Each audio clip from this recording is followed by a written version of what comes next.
नमस्कार दोस्तों, स्वागत है आपका हमारे चैनल दृष्टि स्टडी पॉइंट में। अगर आप चैनल पर नए हैं तो इसे सब्सक्राइब कर लें। अगर वीडियो अच्छा लगता है तो इसे लाइक करें और अपने दोस्तों के साथ भी शेयर करें। देखते हैं आज हम 2023-24 का बजट, केंद्रीय बजट जो 1 फरवरी 2023 को प्रस्तुत किया गया हमारे वित्त मंत्री निर्मला सीतारमण द्वारा। कुल बजट था हमारा 45.03 लाख करोड़ का। इस बार के बजट की थीम थी अमृतकाल के लिए विजन, सशक्त एवं समावेशी विकास। इस बार के बजट में सरकार ने 7 प्राथमिकताएं निश्चित की हैं जिन्हें सप्तऋषि कहा गया है। पहली है समावेशी विकास, दूसरी है क्षमता विकास, तीसरी है वित्तीय क्षेत्र में विकास, चौथी है युवा शक्ति का सशक्तिकरण करना, पांचवी है हरित विकास करना। हरित विकास मतलब पर्यावरण को ध्यान में रखकर विकास करना। छठी है अवसंरचना में निवेश करना। सातवीं है आखिरी व्यक्ति तक पहुंच बनाना। अब देखते हैं हम सरकार के आय के स्रोत। अगर सरकार की कुल आय को हम 1 रुपया मान लेते हैं तो ये पैसों में आय के स्रोत हो गए। तो सरकार की आय का स्रोत क्या है? सबसे बड़ा है उधार तथा अन्य देयताएं। वो कितनी है? 34%। 34 पैसा, परसेंट नहीं पैसा। पहली है उधार तथा अन्य देयताएं 34 पैसा। दूसरी है जीएसटी 17 पैसा दे रही है। तीसरे पे 2 हैं निगम और आयकर, दोनों 15-15 पैसे दे रहे हैं। बाकी बचे हुए जैसे केंद्रीय उत्पाद शुल्क और अलग अलग तरह की सरकार की आय, वो है लगभग 34 पैसे। तो ये सरकार की आय के स्रोत हैं। अब देखते हैं सरकार के व्यय के स्रोत क्या क्या हैं। तो सरकार का सबसे ज़्यादा व्यय होता है ब्याज अदायगी में। उसके बाद क्या है? ब्याज अदायगी में कितना पैसा खर्च होता है? ब्याज अदायगी में 20 पैसा लगभग खर्च होता है। उसके बाद है राज्यांश, मतलब सरकार के पास जो आय होती है उसमें से वो जो राज्यों को हिस्सा देती है उसे कहते हैं राज्यांश। तो राज्यांश में कितना देती है? 18 पैसा। उसके बाद है केंद्र प्रायोजित योजनाएं, वो योजनाएं जो केंद्र द्वारा दी जा रही हैं, जैसे है मनरेगा है, उज्ज्वला है। ये योजनाएं केंद्र प्रायोजित, पीएम आवास योजना है। इन योजनाओं में 17 पैसा खर्च होता है। ये है केंद्र प्रायोजित योजनाएं। और अदर्स में आ जाएगा 45 पैसा। अदर्स नहीं, हमें टॉप 3 याद करने होते हैं कि कौन कौन से में सबसे ज़्यादा पैसा खर्च हो रहा है सरकार का। इसके बाद हम देखते हैं सरकार के प्रमुख घाटा। राजकोषीय घाटा, राजकोषीय घाटा है 5.9%। राजकोषीय घाटा सरकार के कुल व्यय और उसके कुल राजस्व के अंतर को कहते हैं, लेकिन उसमें से उधार निकाल दिया जाता है। इसके बाद है राजस्व घाटा। राजस्व घाटा है 2.9%। ये होता है राजस्व घाटा, राजस्व व्यय में से राजस्व प्राप्तियां अगर घटा दी जाए तो वो राजस्व घाटा प्राप्त होता है। प्रभावी राजस्व घाटा 1.7% है। राजस्व घाटा में से, मतलब ये राजस्व घाटा जो निकल के आया, इसमें से वो अनुदान जो पूंजीगत परिसंपत्तियों के लिए है, मतलब कैपिटल एसेट्स के लिए दिया जाता है, वो हटा दिया जाए तो हमें प्रभावी राजस्व घाटा प्राप्त होता है। इसके बाद है प्राथमिक घाटा। प्राथमिक घाटा कितना है? 2.3%। प्राथमिक घाटा क्या होता है? राजकोषीय घाटा में से अगर ब्याज निकाल दिया जाए तो वो हो जाता है प्राथमिक घाटा। अब हम फिर से एक बार देख लेते हैं। राजकोषीय घाटा 5.9%, राजस्व घाटा 2.9%, प्रभावी राजस्व घाटा 1.7% और प्राथमिक घाटा 2.3%। रेलवे को दिया गया बजट इस बार है 2.4 लाख करोड़। इसी तरह 30 स्किल इंडिया इंटरनेशनल सेंटर खोले जाएंगे। ये काहे के लिए हैं? कौशल विकास के लिए। अन्नश्री, मोटे अनाज को सरकार ने नया नाम दिया है। इसके संवर्धन के लिए वैश्विक उत्कृष्टता केंद्र खोला जाएगा। कहाँ पे? भारतीय मिलेट अनुसंधान संस्थान हैदराबाद में। सरकार ने इस बार 20 लाख करोड़ कृषि ऋण देने का लक्ष्य रखा है। जिला शिक्षा प्रशिक्षण संस्थानों की स्थापना होगी। किसके लिए? शिक्षकों के प्रशिक्षण के लिए। राष्ट्रीय डिजिटल बाल एवं किशोर संग्रहालय की स्थापना होगी।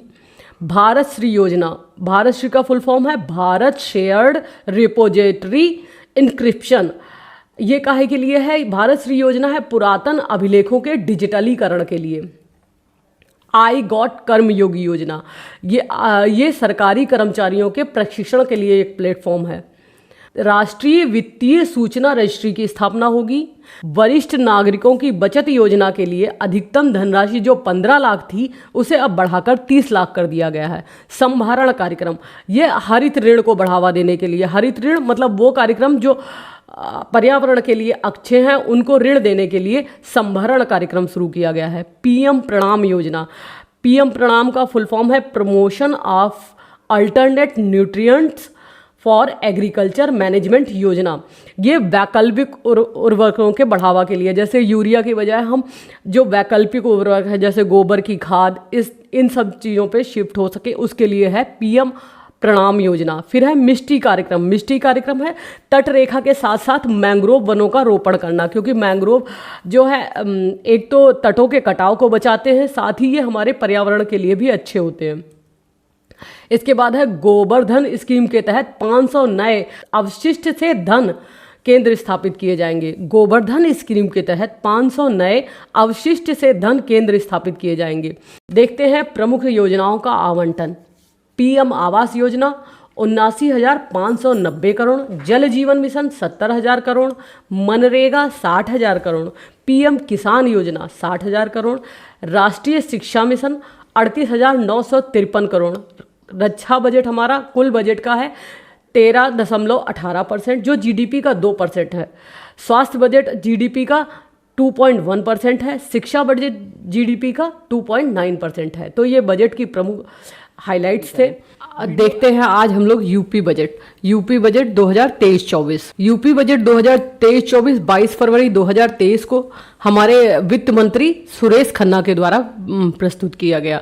कुल बजट था हमारा 60,90,242 करोड़ 43 लाख का, जो पहले के बजट से 12% अधिक है। ये अब तक का सबसे बड़ा बजट है। राजकोषीय घाटा था 3.48%। उत्तर प्रदेश का भारत की जीडीपी में योगदान 8% का है।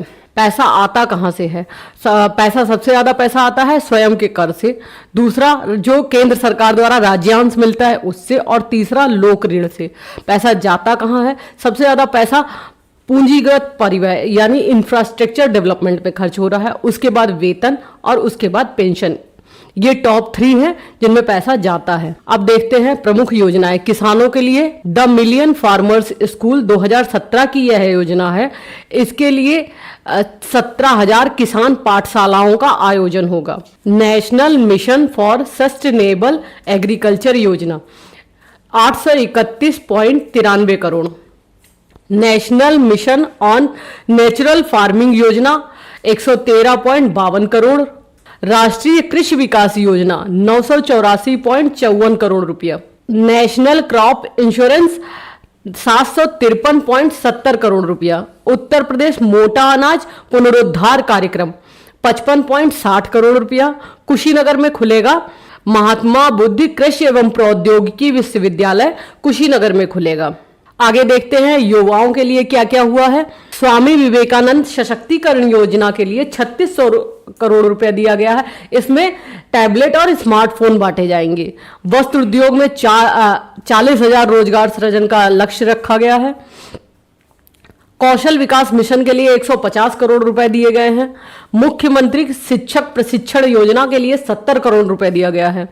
स्टार्टअप सीड फंड, इसके लिए 100 करोड़ रुपया दिया गया है। बुजुर्गों एवं दिव्यांगों के लिए योजनाएं, वृद्धावस्था एवं किसान पेंशन योजना के लिए 7,200 करोड़ रुपया। दिव्यांग पेंशन योजना के लिए 1,120 करोड़ रुपया। कुष्ठावस्था पेंशन योजना के लिए 42 करोड़ रुपया। गरीबों के लिए योजनाएं, अन्य पिछड़ा वर्ग यानी ओबीसी की बेटियों की शादी के लिए 150 करोड़ रुपया। जन आरोग्य योजना के लिए 100 करोड़ रुपए। मुख्यमंत्री दुर्घटना बीमा योजना के लिए 20 करोड़ रुपए। महिलाओं के लिए योजना, कन्या सुमंगला योजना 1,050 रुपया। मुख्यमंत्री सामूहिक विवाह योजना 600 करोड़ रुपए। महिला सामर्थ्य योजना 83 करोड़ रुपया। निराश्रित विधवा भरण पोषण योजना 4,032 करोड़ रुपए। अन्य योजनाएं कुछ जिनके लिए पैसा दिया गया है, ग्रामीण सड़क निर्माण योजना 1,525 करोड़ रुपए।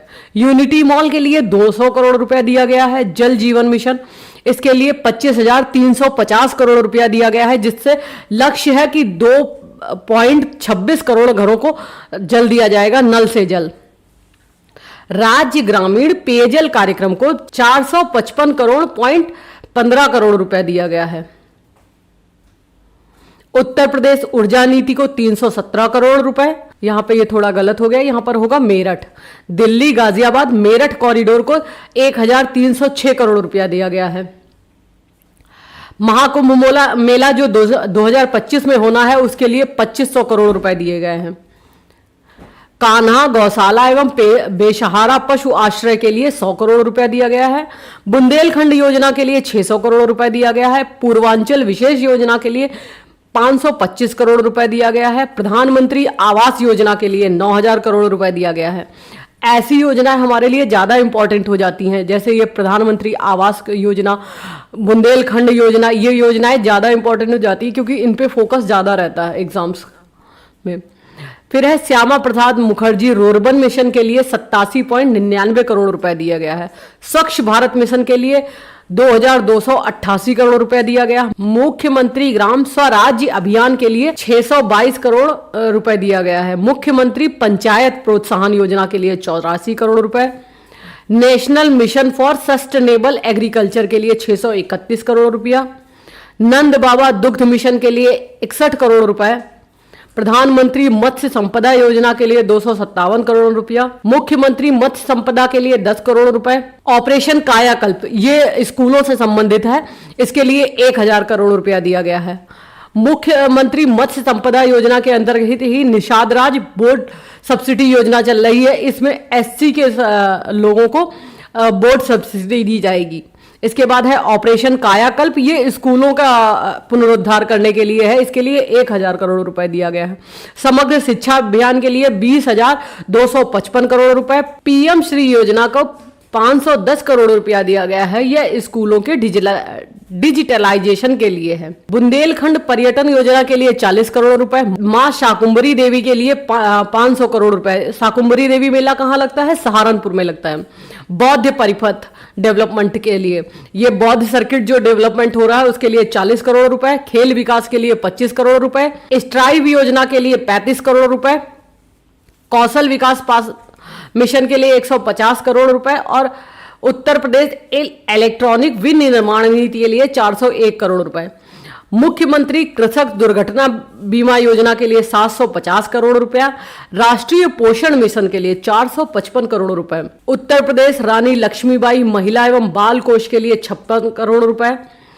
सामाजिक वानिकी के लिए 600 करोड़ रुपया। ग्रीन इंडिया मिशन के लिए 100 करोड़ रुपए। इको टूरिज्म के लिए, यहां पर ये गलत हो गया, ये होगा इको टूरिज्म विकसित करने के लिए 100 करोड़ रुपए दिया गया है। शुक्रतीर्थ धाम के लिए 10 करोड़ रुपए। और शुक्रतीर्थ धाम है कहां पर? ये मुजफ्फरनगर में है। यह आर्थिक मामलों के विभाग द्वारा तैयार किया जाता है। इस समय मुख्य आर्थिक सलाहकार हैं वी अनंत नागेश्वरन। आर्थिक सर्वेक्षण 31 जनवरी 2023 को निर्मला सीतारमण जी द्वारा प्रस्तुत किया गया। इसके 2 वॉल्यूम थे। इसका थीम था मध्यावधि स्थिति, आशावादी और अविश्वसनीय। इस बार राजकोषीय घाटा पिछली बार का था 6.4%। GDP ग्रोथ थी 6 to 8%। GDP में योगदान था, कृषि का योगदान 3.5% था, उद्योग का योगदान 4.1% था और सेवा का योगदान 9.1% था। मुद्रास्फीति थोक मूल्य सूचकांक पर 5.63% था और उपभोक्ता मूल्य सूचकांक पर 6.8% था। विदेशी मुद्रा भंडार हमारे पास इस समय $563 बिलियन का है। भारत इस समय 6ठी अर्थव्यवस्था है। शीर्ष प्रेषणकर्ता वो होते हैं जो जिस देशों में बाहर से धन आता है, जैसे हमारे अपने जो बाहर काम करते हैं और अपनों के लिए पैसा भेजते हैं उसे प्रेषण कहते हैं। तो भारत सबसे बड़ा प्रेषण प्राप्त करता है और उसके बाद मैक्सिको, उसके बाद चीन है। खाद्यान्न उत्पादन, अगर इसमें ये आ जाए कि भारत को सबसे ज़्यादा पैसा आता कहाँ से है तो सिंगापुर से। खाद्यान्न उत्पादन का हम देखते हैं अग्रिम अनुमान जो आया है $315.7 मिलियन, जिसमें प्रमुख रूप से है चावल पश्चिम बंगाल में सबसे ज़्यादा होता है, उसके बाद उत्तर प्रदेश, उसके बाद पंजाब। ये तीनों टॉप 3 जो हैं सबके लिखे हुए हैं। इसी देखो, चावल पश्चिम बंगाल, उत्तर प्रदेश, पंजाब। गेहूं उत्तर प्रदेश, मध्य प्रदेश, पंजाब। मक्का कर्नाटक, मध्य प्रदेश और महाराष्ट्र।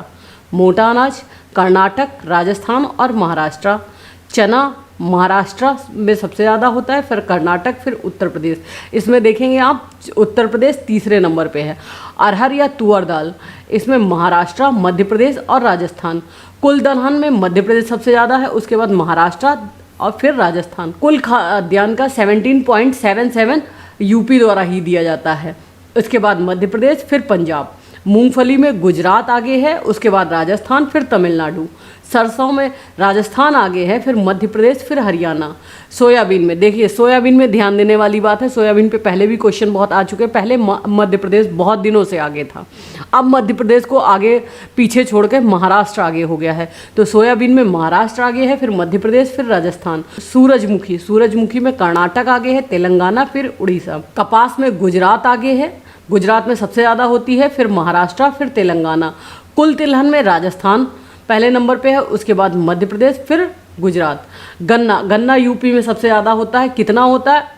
गन्ना यूपी में 41.09% होता है।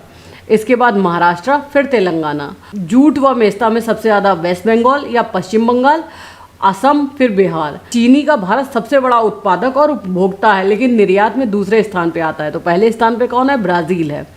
निर्यात सबसे ज़्यादा भारत निर्यात करता है किन देशों को? यूएसए, यूएई, नीदरलैंड, चीन और बांग्लादेश। यूएई मतलब संयुक्त अरब अमीरात। भारत सबसे ज़्यादा आयात करता है चीन, यूएई, यूएसए और रूस। निर्यात किन चीज़ों का करता है? निर्यात करता है इंजीनियरिंग का सामान, पेट्रो उत्पाद, जेम्स और ज्वेलरी। निर्यात के सामान में पहली बार चावल शामिल है टॉप 10 में। चावल का नंबर कौन सा आता है? 9 नंबर आ रहा है। फिर आयात, सबसे ज़्यादा भारत आयात किन चीज़ों का करता है? पेट्रोलियम, पेट्रो उत्पाद, इलेक्ट्रॉनिक्स और कोयले का। आरबीआई ने अप्रैल में अपने रेपो रेट में वृद्धि कर दी है। कितनी वृद्धि की है रेपो रेट में? रेपो रेट में वृद्धि की है 2.25 की। Thank you. वीडियो अगर अच्छा लगता है तो इसे लाइक करें, शेयर करें। टेलीग्राम चैनल का लिंक डिस्क्रिप्शन में दिया गया है। अगर टेलीग्राम आप ज्वाइन कर लेते हैं तो आपको ये पीडीएफ वगैरह मिल सकेंगे। साथ ही अगर कोई भी वीडियो डाला जाता है तो उसका लिंक भी तुरंत मिल जाएगा। इसी तरह के और वीडियो के लिए चैनल को सब्सक्राइब कर लें और वीडियो को लाइक करना ना भूलें। Thank you.